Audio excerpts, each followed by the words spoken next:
आजकल जो यंग लड़कियों में जो पीसीओडी है, मोटापा है, इसकी जो समस्याएं बढ़ रही हैं उसके मैं doctor Snehlata Dubey, head department BIMR hospitals Gwalior OBGY department की हेड हूँ मैं। फिज़ियोथेरेपी सेंटर तो हमारे यहाँ पहले से ही चल रहा था, हमारे यहाँ तो पूरा कॉलेज है फिज़ियोथेरेपी का, लेकिन अब ये है कि एक ही बिल्डिंग में इसको बहुत एडवांस फॉर्म में हम लोगों ने इसको शुरू किया है। और गायनी में फिज़ियोथेरेपी का तो बहुत ज़्यादा रोल है, राइट फ्रॉम द बिगनिंग। जैसे कि जो एडोलेसेंट गर्ल्स होती हैं उनमें भी फिज़ियोथेरेपी का रोल है। वैसे भी हम हमेशा ही बोलते हैं कि एक्सरसाइज हमेशा ही होनी चाहिए। और आजकल जो यंग लड़कियों में जो पीसीओडी है, मोटापा है, इसकी जो समस्याएं बढ़ रही हैं उसके लिए भी हमको एक्सरसाइज, लाइफस्टाइल और फिज़ियोथेरेपी बहुत इम्पॉर्टेंट रोल प्ले करती है। अब बात आती है अपने जो गायनी या ऑब्स्टेटिक या फिर जो गर्भवती महिलाएं होती हैं, तो गर्भावस्था में भी बोला ही जाता है कि गर्भावस्था जो है तो कोई बीमारी नहीं होती, उसमें बेड रेस्ट जैसा कुछ नहीं होता है, बल्कि ये कहा जाता है कि एक्सरसाइज थोड़ी बहुत, मतलब ऐसा नहीं कि हैवी एक्सरसाइज करें, पर थोड़ी एक्सरसाइज तो हर महिला को करते रहनी चाहिए। पर वो किस प्रकार की एक्सरसाइज होनी चाहिए जिससे उसको या उसके बच्चे का नुकसान ना हो, तो वो प्रॉपर गाइडेंस में हो तो ज़्यादा अच्छा है। तो मेरी ये सलाह है कि हम फिज़ियोथेरेपिस्ट से एक बार ज़रूर सलाह लें, एक बार हम उस डिपार्टमेंट में आके उनके अकॉर्डिंग्स अपनी एक्सरसाइजेज समझ के उसके हिसाब से सलाह करें, तो इससे नॉर्मल डिलीवरी में भी बहुत मदद मिलती है।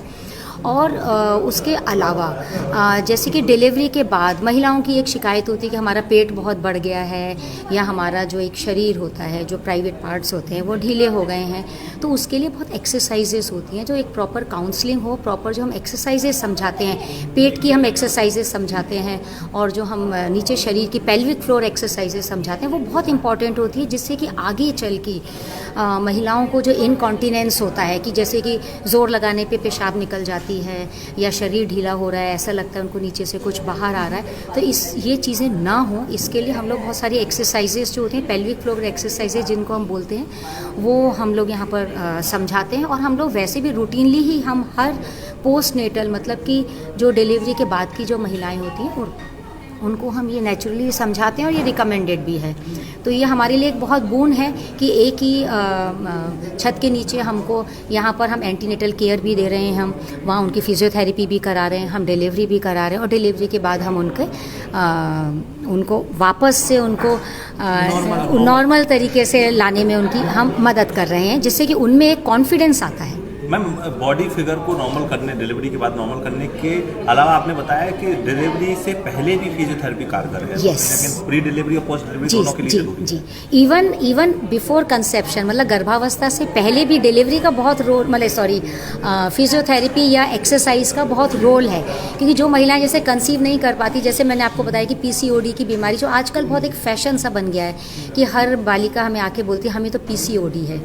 तो ये पीसीओडी क्या है? ये बीमारी नहीं है, ये कि लाइफस्टाइल का डिफेक्ट है। जो आजकल का जो लाइफस्टाइल हुआ है कि हम फास्ट फूड ज़्यादा खाते हैं, रात रात भर जगते हैं, हम लैपटॉप पे काम करते हैं, मोबाइल पे काम करते हैं, तो ये सब जो चीज़ें कहीं ना कहीं हमारी हेल्थ को अफेक्ट कर रही हैं। तो उसके लिए अगर हम एक्सरसाइज करें तो बहुत अच्छा है कार्य। मैम, एक चीज़ और देखी गई है कि ऐसा कई लोग बोलते हैं कि लेट शादी होना भी वजह है बच्चा कंसीव ना होने का, तो वो है क्या? बिल्कुल। क्या होता है कि जब भी कोई एक बालिका जन्म लेती है तो उसके शरीर में जो अंडे होते हैं उसका जो अमाउंट होता है या जो क्वांटिटी होती है वो फिक्स होती है बिल्कुल। और फिर जैसे ही वो अपनी यौवनावस्था में पहुंचती है तो उसके बाद मतलब अंडे उसके कम होने शुरू हो जाते हैं। तो जितनी जल्दी शादी हो, जल्दी से मतलब ये नहीं कि हम बिफोर 18 ईयर्स या 21 ईयर्स कर दें शादी, लेकिन एक आफ्टर मैच्योरिटी अगर 25-26 साल में महिला की शादी हो जाए, 27-28 साल में वो प्रेग्नेंट हो जाए, तो उसके पास एग्स का जो स्टोर होता है, स्टोर तो अच्छा होता ही है, साथ में क्वालिटी भी बहुत अच्छी होती है।